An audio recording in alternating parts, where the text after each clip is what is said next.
God gave the process for obtaining the waters of purification. He specified a red heifer. The Hebrew here suggests that the red heifer has to be perfect, but it also suggests it is perfectly red. Why not a slick black Angus cattle or a white Charolais? Why not some other color animal? Why red? Hi, this is Barry Phillips with 10-Minute Torah, day number 2, a Torah portion Chukat, which means ordinance.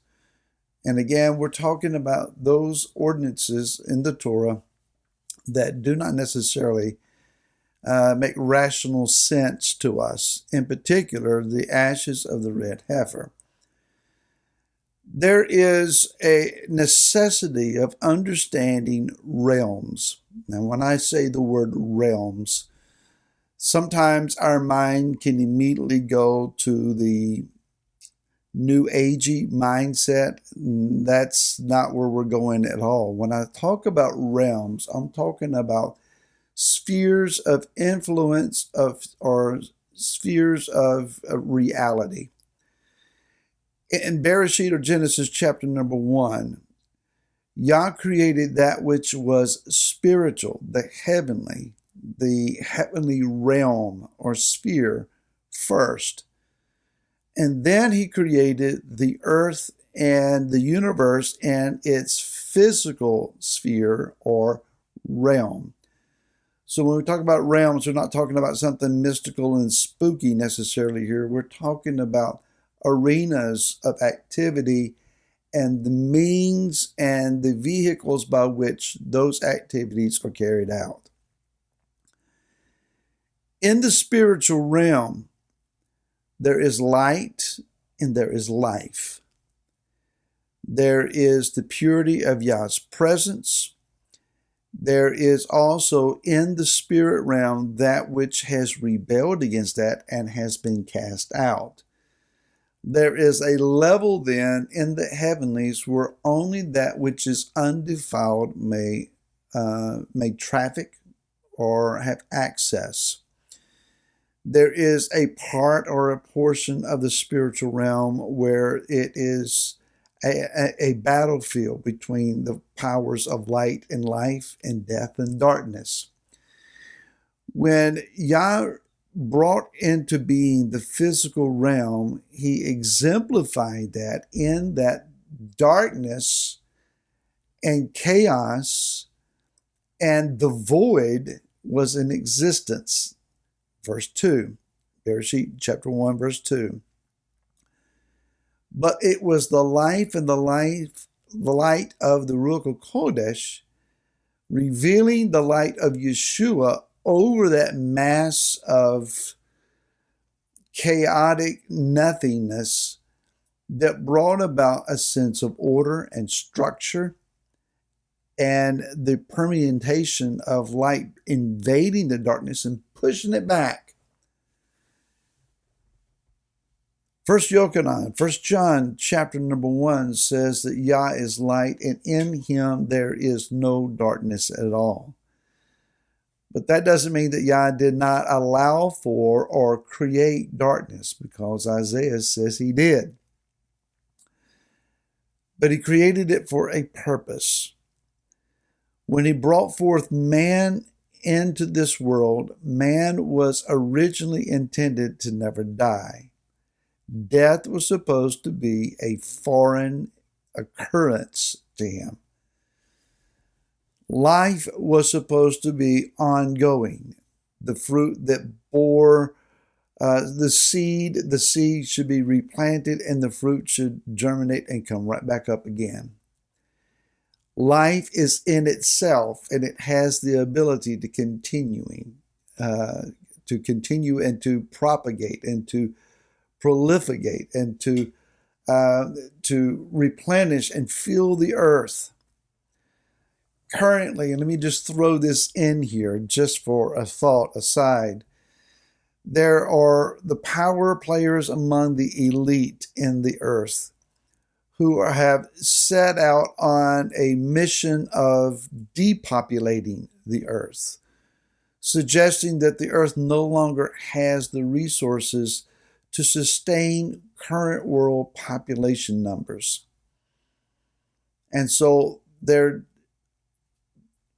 seeking means by which they can take people out of the earth.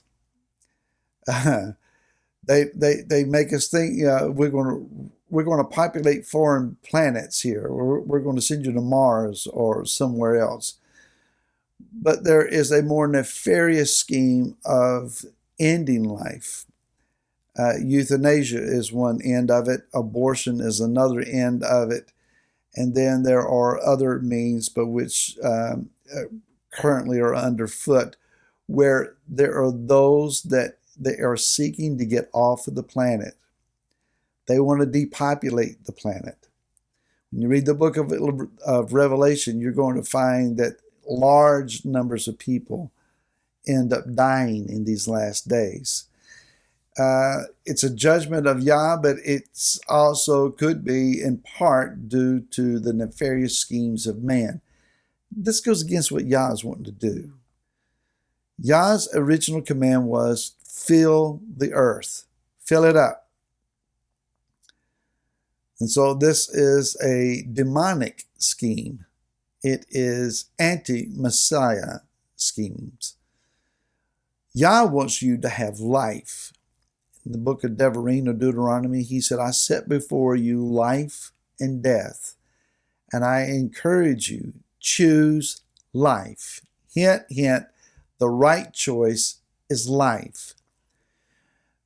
Unfortunately, because of the fall of Adam and Chava, or Adam and Eve, we find ourselves consistently encountering death. I had an extended family member just to pass away this week. Death is a sad thing. It is a heart-wrenching thing. Sometimes, on rare occasions, it can be a blessing in the life of someone who has suffered an extended period of time, and their release and crossing over the veil, it's healing for them. But those of us that are left behind, there is still this incredible void.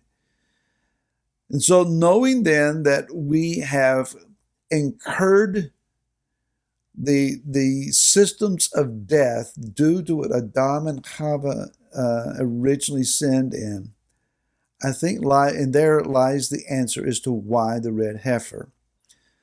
You see, Adam, his name means earthly, but it also means red. And so it's possible then that his skin tone was more red. You know, in the movies, he's going to be a white European. That's probably just not going to be the original case. His skin tone obviously was not a pale and pasty white, I don't think. His name means red. And so for the covering of the death that was brought into the world originally through Adam, an Adam heifer, on which has never been a yoke, that has no more than 2 non-red hairs, a perfect and rare creature, mirroring the fact that Yeshua is extremely rare. Matter of fact, he is the only one of his kind. He is the second or the last Adam. He is like Adam in that he also was tempted, yet he was without sin.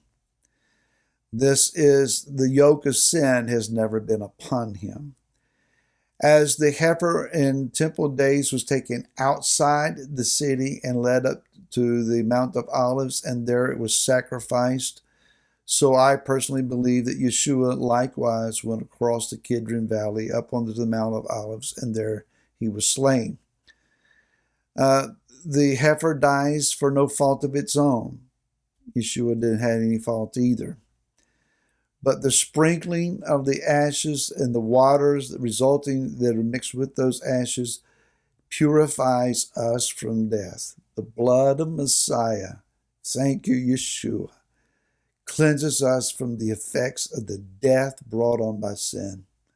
Rejoice in that today that you've been forgiven and that sin's curse has been broken from you. We'll talk more tomorrow. Until then, shalom.